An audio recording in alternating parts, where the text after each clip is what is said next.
Chapter 132. End of the Line. In the center of the cursed city, a tall hill towered above the ruins. At its base, an arch made of pristine white marble stood amidst the devastation. It was unscathed and spotless, as though protected from the entropic touch of the all-consuming darkness by some sublime force. Beyond the arch, a wide road paved with white stones scaled the hill. Sunny looked up as they passed beneath the arch, trying to imagine crowds of festively dressed people doing the same in the distant past. It was hard, and a little heartbreaking thinking about how the ancient city must have looked before the mysterious calamity. Not turning her head, Effie said in a wistful tone, "There are areas in the ruins that many nightmare creatures tend to avoid for some reason. The castle is one of these places. I was told that back when the original group of sleepers came here, hoping to carve a foothold in the city, there was only a single spire messenger nesting in the throne room, with no other monsters around. Those madmen actually managed to kill it." Nephis gave her a glance. "Spire messenger?" The huntress chuckled. "Big ugly bastards with black feathers and pale bodies. You must have seen them hunting in the labyrinth. They come from the spire." Changing Star hesitated. "What are their rank and class?"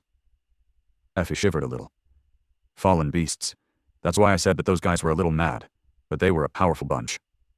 She grew silent, and then added in a quiet voice, "It must have taken a lot to kill them, in the end."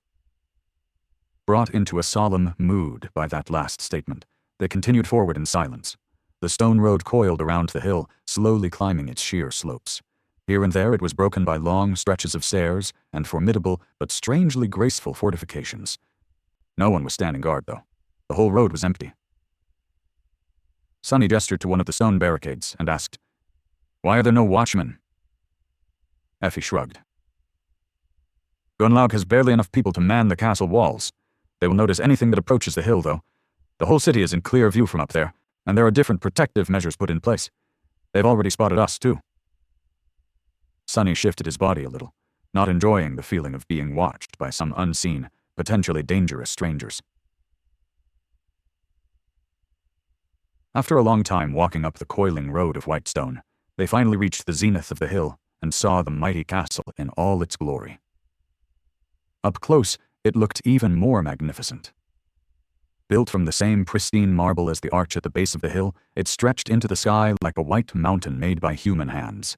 The frontmost tower was wide and imposing, with a tall decorated gate and a grandiose staircase leading down from it to a vast stone platform that the road ended with.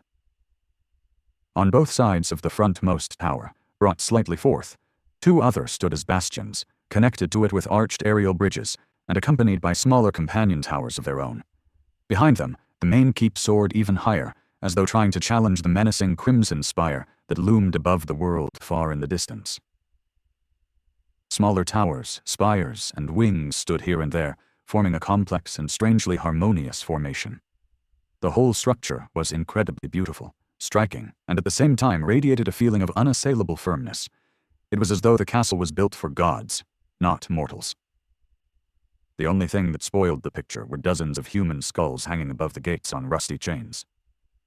Sunny grimaced, brought down to grim reality by this ghastly sight.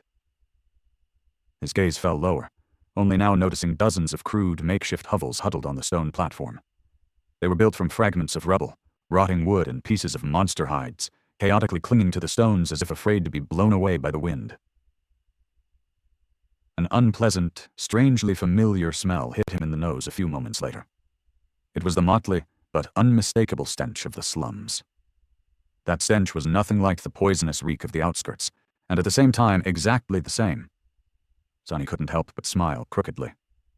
"Gee, I'm home." Between the hovels, gaunt and empty-eyed people were busy eking out their pitiful existences. They were dressed in a strange mix of dirty rags and shiny memories, with those wearing armor standing out among the rest like rare oddities. Most of them were extremely young, barely older than Sunny himself. He could smell their exhaustion and desperation even from where he was standing. Sunny really wanted to laugh. After everything he had been through ever since becoming infected by the nightmare spell, the cycle had finally completed. He was right back to where he had started, only much worse off. Wasn't that the funniest thing ever? If this wasn't fate, then he didn't know what was.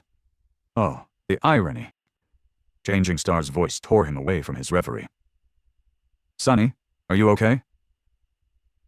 He blinked a couple of times, then slowly turned to face her, and said after a brief pause, "Yeah, I was just reminiscing."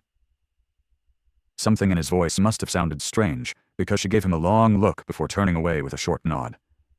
"Good. Don't relax just yet." Then she turned to Effie and asked, "What do we do now?" The huntress looked around and shrugged. "It's going to get dark soon, so I would advise you to find a shelter before that. Look around for an empty hut. With how many people die each season, there's always plenty of those. Otherwise, 2 of you can pay the tribute and go into the castle. But the third one will have to stay." Changing Star lingered, then said, "What about you?" Effie grinned. "What about me? That luxury 1-bedroom cottage over there is mine. Mind you, it was built from the best kind of crap you can find here, although it's still crap. Anyway, I am going home, preparing myself a hearty supper and then going to sleep. I'm dead tired from these last couple of days. Sorry, I don't host guests."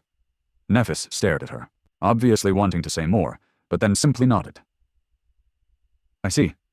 Thank you for everything you have done for us. I won't forget it." Effie smiled, patted her on the shoulder, and turned to Sonny and Cassie.